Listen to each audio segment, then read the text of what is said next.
యాదాద్రి భువనగిరి జిల్లాలో తుని నుండి హైదరాబాద్ కి 3 వ్యాన్లలో గోవుల్ని అక్రమంగా తరలిస్తూ ఉండగా స్థానికులు అడ్డుకున్నారు. భువనగిరి పట్టణ శివారులోని బైపాస్ రోడ్లో గోవుల్ని తరలిస్తున్న నిందితుల్ని పట్టుకున్నారు. అనంతరం సుమారు 40 గోవుల్ని నిందితుల్ని పోలీసులకు అప్పగించారు. పోలీసులు నిందితులపై కేసు నమోదు చేసి దర్యాప్తు చేస్తున్నారు.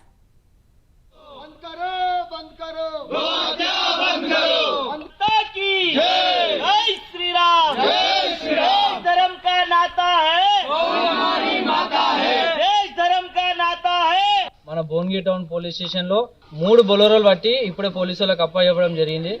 ఈ బండ్లు మేము ఇన్ఫర్మేషన్ తీస్తే ఈ బండ్లు ఆంధ్ర నుంచి వస్తున్నాయని తెలిసింది. ఇది బహదూర్పుర కబేలకు ఏదైతే భాగ్యనగర్ నడిబొడ్డు నుండే బహదూర్పుర కబేలకు వెళ్తున్నాయి. సిగ్గుండాలి హిందువులకు కూడా, ఎందుకంటే తల్లిలాగా గోవుని పూజిస్తారు. అదే గోవు ఈ రోజు కబేలలోకి వస్తుంటే ఒక్కడు మాట్లాడతలేడు.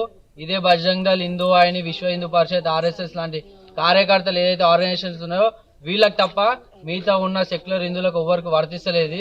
దయచేసి హిందువులారా బయటికి రండి, తల్లి లాంటి గోమాతను కాపాడుకోండి.